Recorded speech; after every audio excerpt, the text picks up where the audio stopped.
Today on the School of Podcasting, there isn't just one, nope, not just two, there are three, count them, three different definitions of a video podcast, and I will explain what they are, the bonus, the pros, the cons of each. Also, a very sad tale of a time when I should have read the manual so you can avoid the same headache. And I got an announcement, especially for those of you who are interested in monetizing your show. Hit it, ladies. The School of Podcasting with Dave Jackson.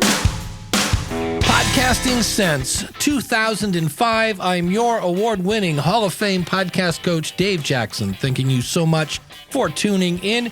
If you're new to the show, this is where I help you plan, launch, grow, and if you want to, monetize your podcast. My website is schoolofpodcasting.com/listener. That'll save you on either a monthly or yearly subscription. And of course, that comes with a 30-day money-back guarantee. And today, we're talking video. Now, there are a couple things here. If you're a regular to the show, you're like, oh, Dave's going to drone on and on about how YouTube's not a podcast. Nope, I'm just going to deliver instead of telling you what to think, I'm going to give you some facts, and I dug into this because it's just getting messier and messier, and that's my job, is to make the messy clear. Number one. So, now, number one, this is the thing why I really get upset about video, is you don't have to be video. If you don't want to be video, you don't have to. Many of my shows are just audio only. According to Rob Walsh, VP of Podcaster Relations at Libsyn, audio outperforms video 15-1. So you don't have to do video. But here's the thing. Let's define video podcasts. These have been around. We'll just call it the original. I want to call it real. It's a real video podcast. MP4 is the format most frequently used. And when you upload a video to your media host, and that could be Libsyn, Podbean. I'm not sure the other ones accept video, but if your media host does, you could always, if you wanted to hack one together, you could use Streamable, which is a video hosting platform, and then use something like PowerPress or something to hand code. Yeah, like I said, you don't want to do that. But it goes to any app that supports video, and I'll have a link to this website, Podcast 411. That's Rob Walsh's blog/podcast, and he has a whole post on this about what apps actually support video, because not all of them do.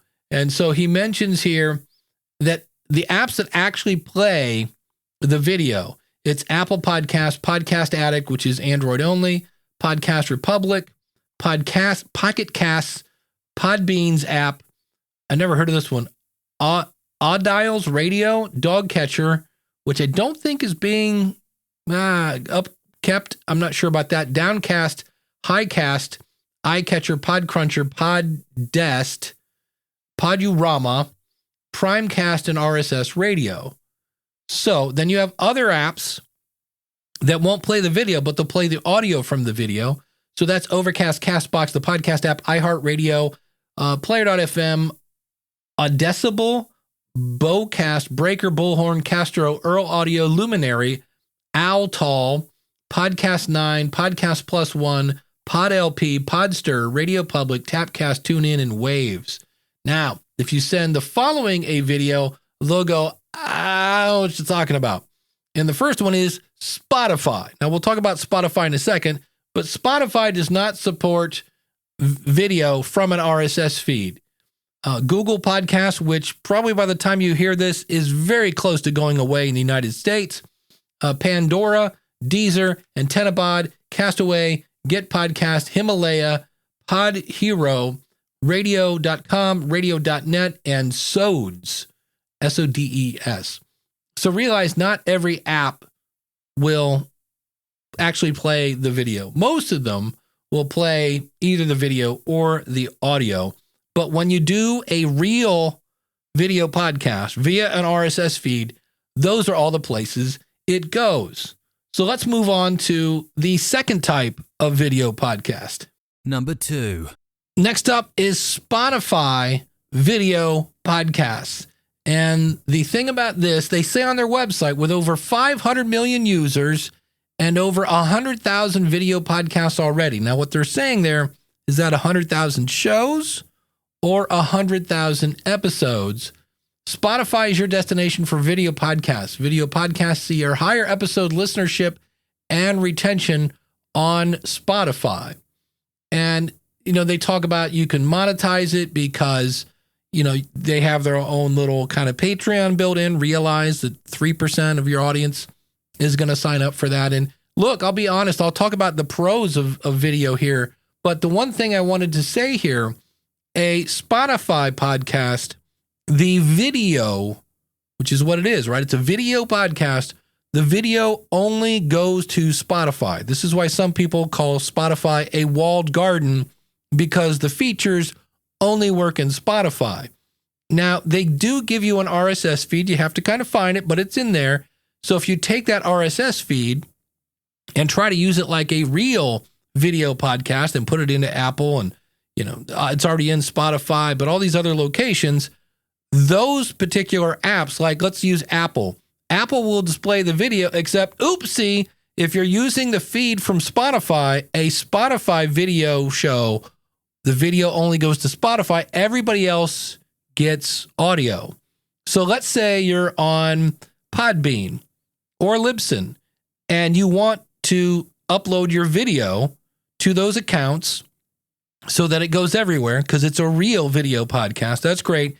If you want it in Spotify, you have to set up a Spotify for Podcasters account and upload it there separately, which is what I've done for a couple months for my Ask the Podcast Coach show. Now, again, Spotify is just telling you, hey, it's free, it's easy, you can do this, discover new ways to monetize, yada, yada, yada. And so I uploaded. Now, let's be fair here.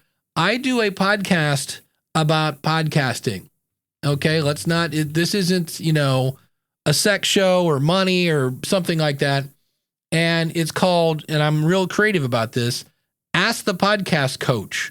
Now, I already have an audio version of that show, so I put kind of a tagline, video, so that you can tell it apart when you're in Spotify. Because if you Google Ask the Podcast Coach, you'll see the audio version, and then you'll see this.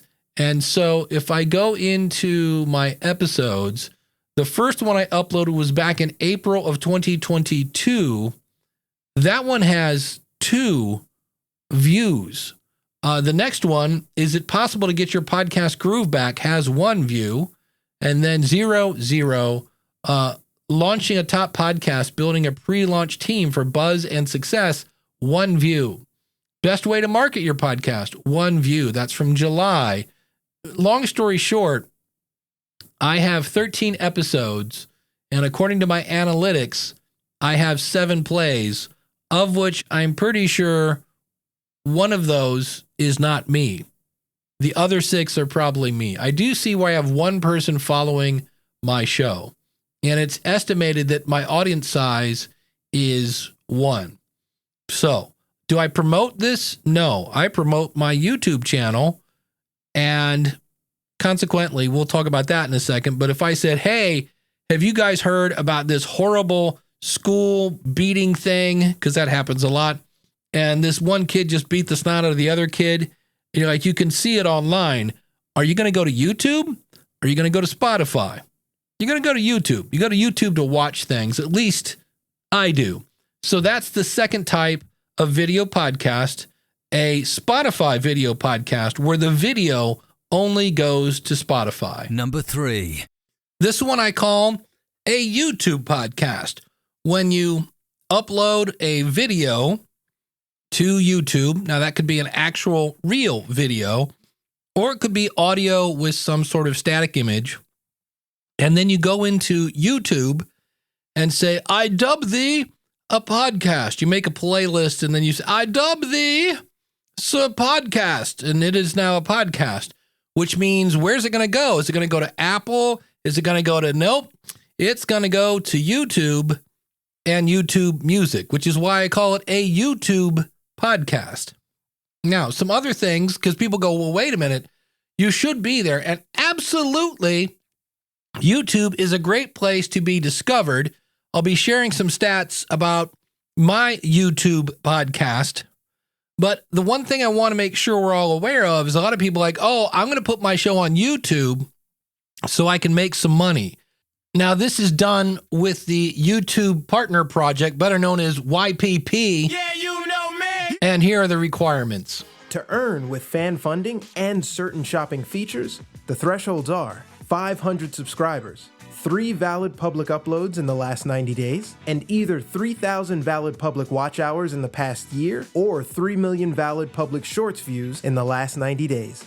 As you continue to grow, you'll unlock revenue sharing from ads and YouTube Premium once you hit 1,000 subscribers and either 4,000 valid public watch hours in the past year or 10 million valid public shorts views in the last 90 days. Now, according to Mitch Maid of the Side Hustle Club, he wrote an article back in November of 2023, and he said that only 0.25% of people on YouTube actually make money on the platform.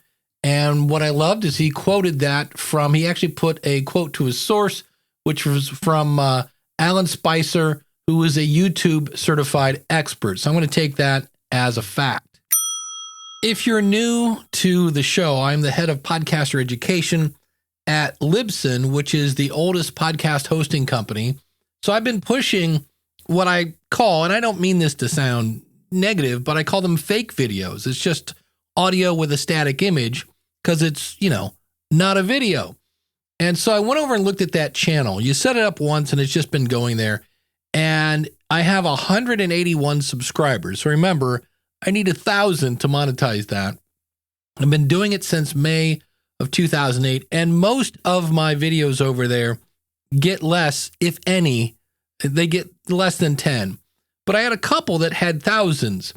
And so there was one that got 34,300 views. And I was like, whoa, hold on. Before I go, throwing shade on YouTube here, let me take a look at this. Now, the video was 40 minutes and 15 seconds. And the average view duration was 23 seconds. Yeah, 1%. 99% of the people that watched that video were from Indonesia, India, Saudi Arabia, Egypt, Pakistan, and a bunch of other countries that I can't pronounce. So obviously that was a fluke. And I was like, well, hold on. Usually when you're looking at stats for a podcast, a good place to go is about a month. So I went back and I found the episode. Again, this is a fake video on YouTube from February 19th where I interviewed Gary Arndt about his kind of behind the scenes of New and Noteworthy on Apple. Now that had 1,867 impressions, meaning almost 2,000 people saw the artwork for that, and it got 19 views. Now that's better than 0, being that it took me, 4 minutes to set it up. But the average view of that video was 44 minutes and 48 seconds. And the average view of that was 13 seconds. Yeah, the average percentage is 0.05%. And I was like, well, how is this even getting viewed? And 84% was a suggested video. I did look. I have, like I said, I had, 181 subscribers. One person has actually rang the bell, so they are notified when my fake videos show up.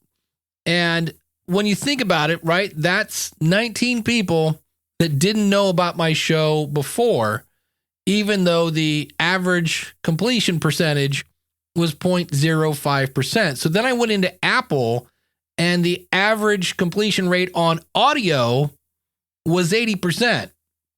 I had 1,000, as of today, 1,222 downloads of that episode.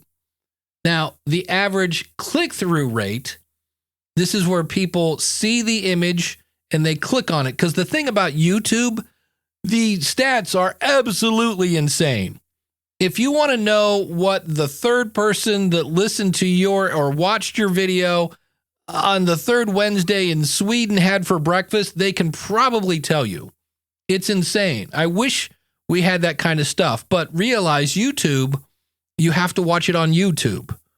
With a podcast, you have your media host, and you can watch it on whatever app you want. So that's why you don't have those centralized stats that are as deep, because then you get into GDPR and all the privacy rules. But the average click-through rate is somewhere from 2% up to 10%. They say new channels actually have, a wider range than others.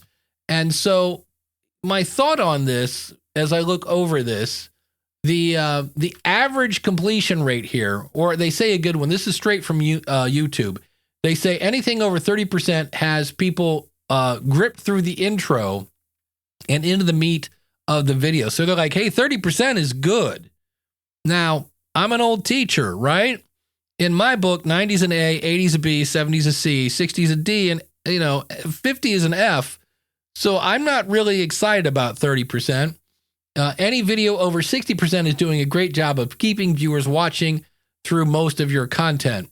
And while defining what you'd consider a good average, view duration is tricky. And so they say for shorter videos under 5 minutes, aim for viewers to watch at least 50 to 70%. So somewhere over 2 to 3 minutes. And for longer videos, achieving a video duration of 40 to 60% can be considered a success. So if you posted a 10-minute video and you're aiming for the 4 to 6 minute mark, which is odd to put so much time and effort into something that you know that 40% of your audience is going to ignore. But how we got into this, wait, YouTube is not really a podcast, it's a YouTube podcast. How did we get here? It was from a presentation in 2023 called The New Rules of Podcasting on YouTube by the folks at Coleman Insights and from Steve Goldstein from Amplify Media. And I'm going to play you a couple things from this here. First things first, if you were going to get into the study, you had to say you've consumed a podcast within the past month. Now, I want to draw your attention for a moment to that word, consumed, because you might be used to seeing research like this where, the word listened is used. But we're going to really explore listening and watching in podcasting throughout this study. And so we didn't want to bias the sample. We didn't want to bias the survey in any way, particularly in the beginning of the study. So I get what they're going for. And that led people to say, if I said listen, they would have said podcast app. But instead, they said consume, which led people to bringing up YouTube. And there's a part of the study that I was like, that's not new. Big headline from this study today. The definition of a podcast is changing. We hear all the time, everybody's got their opinions of what a podcast is, particularly in the podcast industry. You hear about what people think. So you may think that if it's not audio only, it's not a podcast. As Steve mentioned a few minutes ago, it's not an RSS feed. It's not a podcast.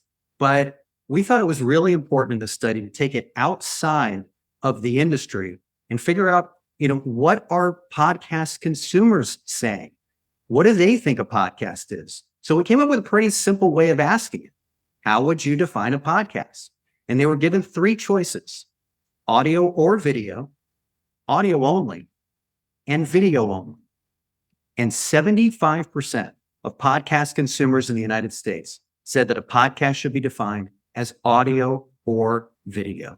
And this has been the case since 2005. But the difference was they were now asking people who are consuming content on YouTube.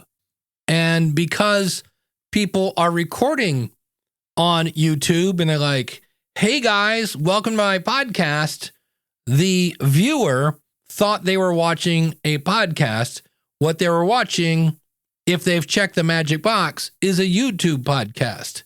And in that case, the actual viewer is wrong. They're watching a YouTube channel. So of those that said that a podcast should be defined as audio or video, there's that number you just saw. 75% of all podcast consumers feel this way.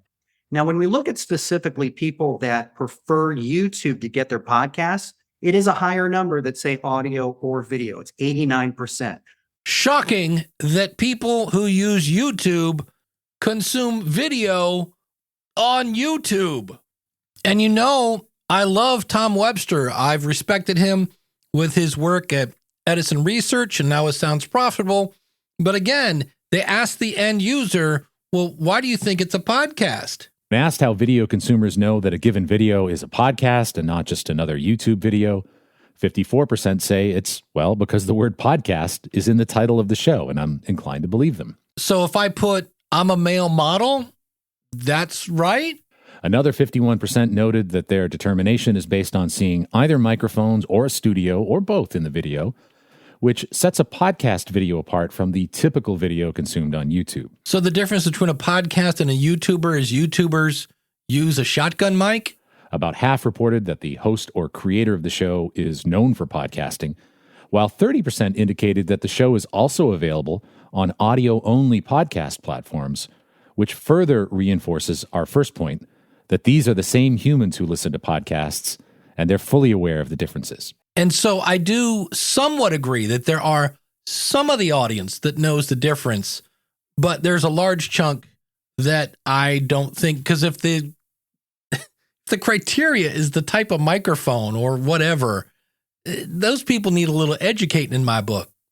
But when I hear this phrase, and again, I love you, Tom Webster. Number 2, video podcast consumers are most likely to watch podcasts on YouTube. So they're watching them on YouTube versus YouTube music. That is not shocking in my book. But if we go back to Steve Goldstein and his presentation, when it comes to the customer is always right. Except that one time when I did a Black Friday deal, cut my prices in half, somebody signed up and then they said, wait, this doesn't include editing? And I'm like, no, it does not. I teach you how to edit at the School of Podcasting, but I'm not editing your podcast for free. In that case, the customer was not always right. So again, there is a true video podcast that uses an RSS feed and goes to a bunch of places. There's a Spotify video podcast where the video only goes to Spotify, and Spotify blocks video from outside sources. And then you have a YouTube video podcast that only goes to YouTube and YouTube Music. The bonus, if you have the time and the budget to do a video podcast, by all means do it. In fact, I would say be a YouTube podcaster, because we used to call that YouTuber. Put it on YouTube where people go to watch video, and it's free. Then you can take a tool like Descript or Opus Clip and take your full video, which you have on YouTube, and then cut it into little pieces and do YouTube shorts that point people back to YouTube. That's the bonus of video. You can go any place you want, where if you start with audio, you can kind of do video, but you also have less equipment, less expense, and a lot more time, because video is not, that'll rob you of some hours there. So keep that in mind. The other thing I should point out, when you look at Spotify, podcast in Spotify, their links work. In YouTube Music, they only work if you put the full address. So the whole https:// If you just have www, it will not look like a link in YouTube Music. So I've noticed this, and I'm going to have to start putting absolutely full links, because I did an episode of Ask the Podcast Coach, and Matthew Passy was a special guest on that. And I made Matthew Passy's name a link so you could click on his name. That worked in Spotify. It did not work in YouTube Music. So that is a whole other story. Basically, all you can do is do the best you can. But if you kind of always want your links to work, type the whole really ugly URL somewhere, and that will work in pretty much every podcast app, as well as Spotify and YouTube. And lastly, if you're like, Dave, you've talked about this before, and you seem to always have it right underneath the surface. I get this question so often. So now I can say, and now I thought about this one. I'm like, we really do have 3 definitions of what a video podcast is. And the OGs like me are like, it's not a real podcast unless it's an RSS feed. And my thing is like, look, here's the stats. It goes to many more places. But I will also say that all those other places, if you send video to Apple and things like, you're not going to even probably come close to the views on YouTube. If I said right now, man, you've got to go watch this video, your brain is going to YouTube before I've even finished the sentence. So I'm kind of like, why are we even talking about this? And I think YouTube should stay in their lane and do videos. I love Spotify for music. I absolutely love it. Stay in your lane, do audio. The audiobook thing in Spotify right now is really cool. In fact, let me call an Audible. Oh, for crying out loud, here comes another 10-second tangent. 10 seconds indeed. Such absolute rubbish. I'm listening to a book. I will say that all these apps, the more stuff you add, the uglier it gets. That is definitely true, because I'm listening to an audiobook right now, and I went to audiobooks in Spotify thinking it would show me the last thing I listened to, and no, here it is. $1 Million Weekends, the surprisingly simple way to launch a 7-figure business in 48 hours by Noah Kagan, who is the man behind AppSumo. And I love the first 2 chapters of this book because it's all about the mentality, and he's all about just basically getting really used to being rejected. And I do at times get excited when I hear companies like Sounds Profitable use the phrase YouTube podcast. The Joe Rogan Experience has returned to uploading full episodes to YouTube, and with YouTube video podcasting's growth since the show's absence, their view count has skyrocketed to 22 million views in less than 2 weeks. And of course, the sad thing about that, James Cridland pointed out that actually Joe Rogan, who's advising Joe, is actually not a YouTube podcast. He hasn't checked the magic box that go, I deem thee a podcast. And so if you do have the time and the budget, it is the number 2 search engine. And the surveys do show that people are looking for content on YouTube, whether it's audio or video. And so if you've got the time and the bandwidth, why not put your stuff there? Because according to them, 24% of people are not finding your show because you don't do YouTube. You're not a YouTube podcast. So you potentially, based on the criteria from Steve's survey, could grow your audience by 24% by putting your stuff on YouTube.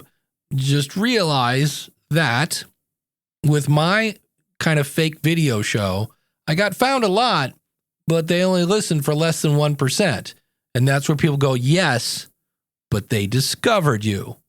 And that's where I think the top line of my show notes now will be follow the School of Podcasting at schoolofpodcasting.com. Actually, it'll be https://www.schoolofpodcasting.com/follow so that they can follow the show in an audio app for free. And that link should work in both Spotify and YouTube and pretty much every other app. I've got some exciting news right around the corner, but I do want to save you a headache. And that is, I was working and still am working with some people on my website. And this consultant brought up this tool that showed me kind of the history of my website and all my traffic and all the other fun stuff. And he said, wow, you used to rank really well for some really good search terms, and now you don't. And I was like, yeah. And he said, what did you do about a year and a half ago?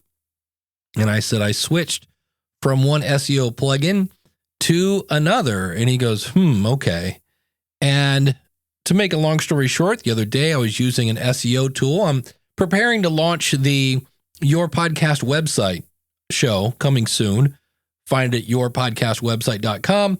And I was using this tool called Ubersuggest, which kind of diagnoses your website. And it said, hey, Dave, I can't crawl your website. And I was like, well, that's not good, because if this tool can't, probably means that Google can't. And I went into, in this case, all-in-one SEO is what I switched to.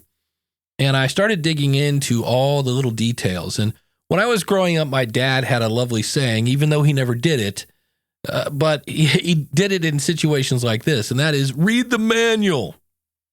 And so I started going into the help and went into the settings, and there it was.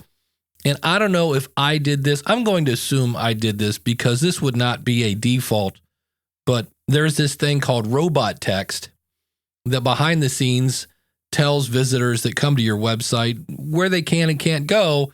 And I had somehow told Google not to search my site anymore, which is why I'm not showing up on the first page and all sorts of other things. I have since obviously changed that. But I always, anytime I get any kind of equipment, I always now read the manual when I can. I always love it when they have the print that's about, I don't know, 1/4 the size of your pinky, fingernail, and they expect you to read that. But I always do, and there are two reasons for that. Number one, so you don't shoot yourself in the foot. But number two, you may find out that there are features in whatever you just bought that you were not aware of. And you're like, oh, I'm even more happy that I bought this because now I can do this with it. So when in doubt, do this for my good buddy John Jackson. Read the manual. I like to play with stuff, and something I'm reading the manual on right now, and this comes for all those people that have said, hey, Dave, I really would like to buy your book, Profit from Your Podcast, Proven Strategies to Turn Listeners into a Livelihood, except I don't read books.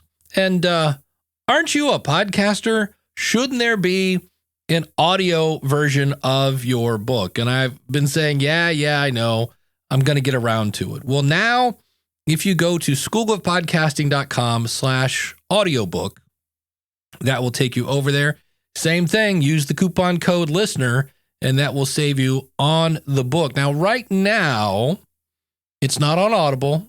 It's on an app I'm using called Soundwise. So you'll have to install the app.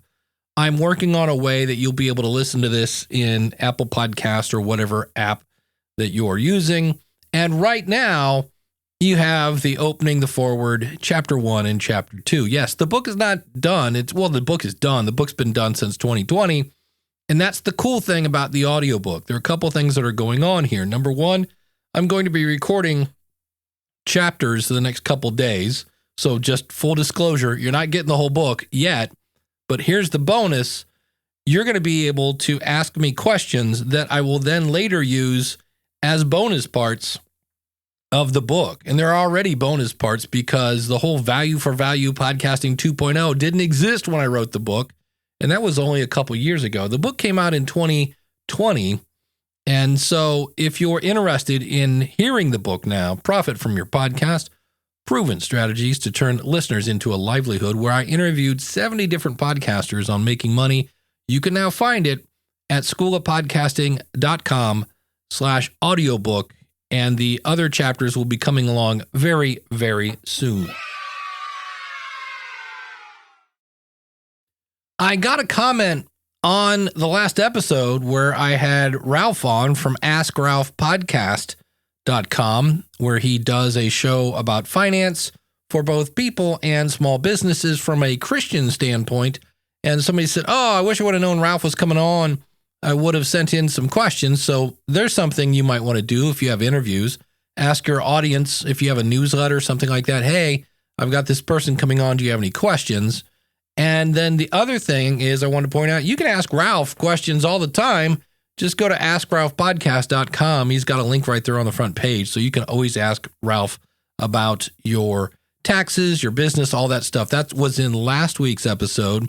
Next week, I'm going to peel back the curtain. I've mentioned for a while now that I'm getting ready to launch the Your Podcast website podcast. And I'm going to kind of give you what I'm doing, how I'm testing it, what kind of feedback I'm getting already. And I'm working on my artwork. I'm getting ready to make my trailer. So this will be kind of just something I'll be adding, not a super long kind of topic. But I have a lot of people like, well, what's your launch strategy? and I will then share it. And it's not even launched yet, but maybe we'll do this pre-launch, and then I'll talk about what happens once I actually launch it. Now, you can always get all these different topics that we talk about. It's super easy. Just go to schoolofpodcasting.com/follow. You can follow the show, and then you'll see all the different episodes waiting for you to click on play. schoolofpodcasting.com/follow. And if you want to start your podcast, I'm right here ready to help you. Simply go to schoolofpodcasting.com/listener. You'll get the courses. You'll get unlimited one-on-one coaching and an absolutely amazing community. And that comes with not 28, not 29, 30 days for you to go, you know what? I don't think this is for me. And you'll get your money back. So you can join absolutely worry-free. Thanks so much for tuning in. Until next week, take care. God bless. Class is dismissed.